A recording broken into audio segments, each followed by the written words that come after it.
आकाशवाणी.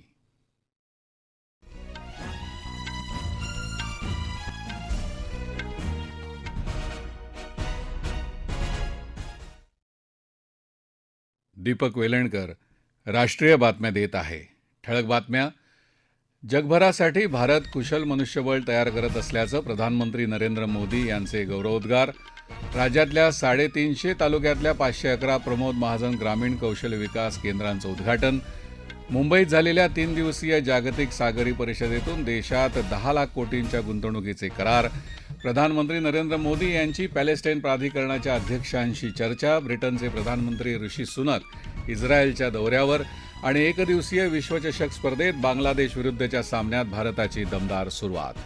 आणि आता बातम्या विस्तारानं. केवळ देशासाठी नव्हे तर जगभरासाठी भारत कुशल मनुष्यबळ तयार करत असल्याचे गौरवोद्गार प्रधानमंत्री नरेंद्र मोदी यांनी काढले आहेत. राज्यातल्या 350 तालुक्यातल्या 511 प्रमोद महाजन ग्रामीण कौशल्य विकास केंद्रांचं उद्घाटन व्हिडिओ कॉन्फरन्सिंगद्वारे करताना ते बोलत होते. देशातले श्रमिक आणि त्यांच्या कष्टाला अधिकाधिक प्रतिष्ठा द्या, हे समाजाचं कर्तव्य असल्याचं प्रधानमंत्री यावेळी म्हणाले. देशाला आत्मनिर्भरतेकडून घेऊन जाणाऱ्या उत्पादनांच्या निर्मितीसाठी आवश्यक कौशल्य विकासावर भर देण्याची गरज त्यांनी व्यक्त केली. दलित, मागास आणि आदिवासींच्या उन्नतीसाठी कौशल्य विकास गरजेचा असल्याकडे भारतरत्न डॉक्टर बाबासाहेब आंबेडकर यांनी भर दिल्याचं ते यावेळी म्हणाले. बाबा साहब आंबेडकर भी समाज के कमजोर वर्गों के कौशल विकास पर बहुत जोर देते थे. दलितों, पिछड़ों, आदिवासियों को गरिमापूर्ण जीवन मिले, इसके लिए वो औद्योगिकरण, इंडस्ट्रियलाइजेशन, उस पर बहुत जोर देते थे. जगातले 16 देश 40 लाख कुशल युवकांना रोजगार देणार आहेत. या युवकांना कौशल्य शिकवतानाच सॉफ्ट स्किल्स, परदेशी भाषा शिकवण्याची गरज प्रधानमंत्र्यांनी व्यक्त केली. पर्यटन, आदरातिथ्य, शिक्षण, वाहतूक या क्षेत्रामध्ये कौशल्यबळ आणि कौशल्यप्राप्त मनुष्यबळ गरजेचं असल्याचं ते म्हणाले. महिलांना शिक्षण आणि प्रशिक्षण द्यायच्या सरकारच्या उपक्रमांची प्रेरणा सावित्रीबाई फुले यांच्याकडून मिळाल्याचं त्यांनी सांगितलं. माता सावित्रीबाई की प्रेरणा से सरकार बेटियों के शिक्षण और प्रशिक्षण पर भी समान जोर दे रही. आज गांव-गांव में स्वयं सहायता समूह, सेल्फ हेल्प ग्रुप के माध्यम से महिलाओं को ट्रेनिंग दी जा रही है. राज्यात सुरू झालेली ही कौशल्य विकास केंद्र ग्रामीण भागातल्या युवकांना रोजगारासाठी शहराकडे यायला भाग पाडणार नाही, असं मुख्यमंत्री एकनाथ शिंदे यावेळी म्हणाले. दरवर्षी प्रत्येक केंद्रातून 100 असे 50,000 कुशल उमेदवार यातून तयार होतील. यातल्या 30% महिला असतील, असंही त्यांनी सांगितलं. राज्यातील रोजगार मंदिरं बनतील अशा प्रकारचा विश्वास या ठिकाणी व्यक्त करतो. महाराष्ट्रातील युवकांना रोजगार देणारी आणि स्वयंपूर्ण करणारी अशा प्रकारची ही कौशल्य विकास योजना किंवा केंद्र नक्की ठरतील. राज्यातल्या सर्व गावात अशी केंद्र स्थापन करण्याचा मानस उपमुख्यमंत्री देवेंद्र फडणवीस यांनी व्यक्त केला. या केंद्रांची संख्या 5,000 पर्यंत वाढवण्याचा प्रयत्न असल्याचं त्यांनी सांगितलं. कौशल्य विकास केंद्रामुळे ग्रामीण रोजगारामध्ये क्रांती होईल, असं उपमुख्यमंत्री अजित पवार म्हणाले. साखर, गहू, तांदूळ आणि खाद्यतेल यासारख्या जीवनावश्यक वस्तूंच्या किमती केंद्र सरकारनं केलेल्या विविध उपाययोजनांमुळे नियंत्रणात असल्याचं सरकारनं म्हटलं आहे. सरकार या वस्तूंच्या दरांच्या स्थितीवर बारकाईनं लक्ष ठेवून आहे. सणासुदीच्या काळात दर नियंत्रणामध्ये राहतील याची काळजी घेतली जाईल, असं अन्न आणि सार्वजनिक वितरण विभागाचे सचिव संजीव चोप्रा आकाशवाणीशी बोलताना म्हणाले. देशात 57 लाख टन साखरेची उपलब्धता आहे. ती 2.5 महिन्यांची देशांतर्गत मागणी पूर्ण करण्यासाठी पुरेशी आहे, असंही साखरेच्या दरांबाबत चोप्रा म्हणाले.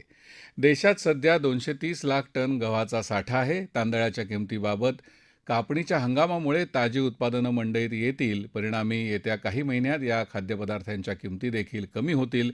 तसंच खाद्यतेलाचा पुरेसा साठा असून सध्या तो 36 लाख टन इतका आहे, असंही त्यांनी सांगितलं. मुंबईत झालेल्या 3 दिवसीय जागतिक सागरी परिषदेतून भारतात 10 लाख कोटींच्या गुंतवणुकीचे करार झाले. यात 360 सामंजस्य करार झाले असून 8.25 लाख कोटींपेक्षा अधिक रकमेची गुंतवणूक होणार आहे. याशिवाय इतर प्रकल्पांच्या माध्यमातून सुमारे 2.25 लाख कोटींची गुंतवणूक होण्याचा अंदाज आहे. प्रधानमंत्री नरेंद्र मोदी यांनी दाखवलेलं अमृतकाळ 2047चं व्हिजन साध्य करण्यासाठी ही गुंतवणूक फायद्याची ठरेल, असं केंद्रीय बंदरे आणि जलवाहतूक मंत्री सर्बानंद सोनोवाल यांनी सांगितलं. गेल्या 9 वर्षात बंदर केंद्रित विकासाला चालना देण्यासाठी भारतानं अनेक उपाययोजना केल्याचं प्रतिपादन केंद्रीय अर्थमंत्री निर्मला सीतारामन यांनी केलं. जलमार्गानं होत असलेल्या वाहतुकीला चालना दिल्यानं देशाचा परदेश व्यापार गेल्या आर्थिक वर्षात $450 अब्ज पेक्षा अधिक झाल्याचं केंद्रीय वाणिज्य मंत्री पियुष गोयल म्हणाले.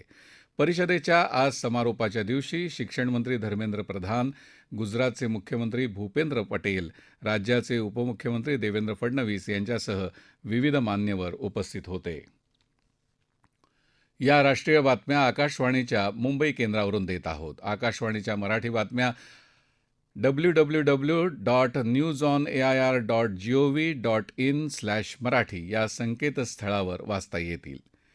राष्ट्रीय बातमीपत्रात आपलं पुन्हा एकदा स्वागत. प्रधानमंत्री नरेंद्र मोदी यांनी आज पॅलेस्टाईन प्राधिकरणाचे अध्यक्ष मेहमूद अब्बास यांच्याशी दूरध्वनीद्वारे चर्चा केली. गाझापट्टीतल्या रुग्णालयातल्या मृतांबद्दल त्यांनी आदरांजली व्यक्त केली. पॅलेस्टाईनच्या नागरिकांना मानवी मदत पुरवत राहण्याचं आश्वासन त्यांनी यावेळी दिलं. युद्धग्रस्त इस्रायलमधून ऑपरेशन अजयच्या माध्यमातून आत्तापर्यंत अंदाजे 1200 भारतीयांना मायदेशी परत आणलं गेलं आहे. परराष्ट्र मंत्रालयाचे प्रवक्ता अरिंदम बागची यांनी आज नवी दिल्ली इथे बातमीदारांना ही माहिती दिली. ब्रिटनचे प्रधानमंत्री ऋषी सुनक यांनी आज इस्रायलचे राष्ट्राध्यक्ष इसाक हर्जोग आणि प्रधानमंत्री बेंजामिन नेतन्याहू यांची तेल अवीवमध्ये भेट घेतली. कोणत्याही देशाच्या वाट्याला येऊ नये अशा संकटांचा सामना इस्रायल करत असल्याचं ऋषी सुनक यांनी सांगितलं. इस्रायल भेटीनंतर पुढच्या चर्चेसाठी ते मध्य पूर्वेतल्या इतर देशांचाही दौरा करणार आहेत. एकदिवसीय विश्वचषक क्रिकेट स्पर्धेत बांगलादेशनं दिलेलं 257 धावांचं आव्हान गाठताना भारतीय फलंदाजांनी चांगली सुरुवात केली. कर्णधार रोहित शर्मा आणि शुभमन गिल या दोन्ही सलामीवीरांनी 88 धावांची भागीदारी केली. रोहित शर्मा 48 तर शुभमन गिल 53 धावा करून बाद झाले. नाणेफेक जिंकून फलंदाजीला आलेल्या बांगलादेशानं निर्धारित 50 षटकात 8 गडी गमावत 256 धावा केल्या होत्या. शेवटचं वृत्त हाती आलं तेव्हा भारताच्या 23 षटकात 2 बाद 150 धावा झाल्या होत्या. आणि शेवटी पुन्हा एकदा आजच्या ठळक बातम्या. जगभरासाठी भारत कुशल मनुष्यबळ तयार करत असल्याचं प्रधानमंत्री नरेंद्र मोदी यांचे गौरवोद्गार. राज्यातल्या 350 तालुक्यातल्या 511 प्रमोद महाजन ग्रामीण कौशल्य विकास केंद्रांचं उद्घाटन.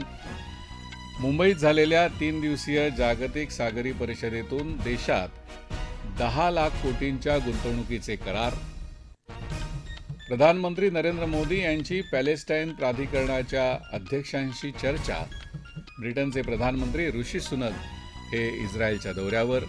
आणि एकदिवसीय विश्वचषक स्पर्धेत बांगलादेश विरुद्धच्या सामन्यात भारताची दमदार सुरुवात.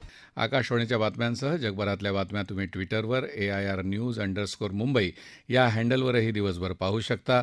याबरोबरच आकाशवाणी मुंबई केंद्रावरचं हे राष्ट्रीय बातमीपत्र संपलं. नमस्कार.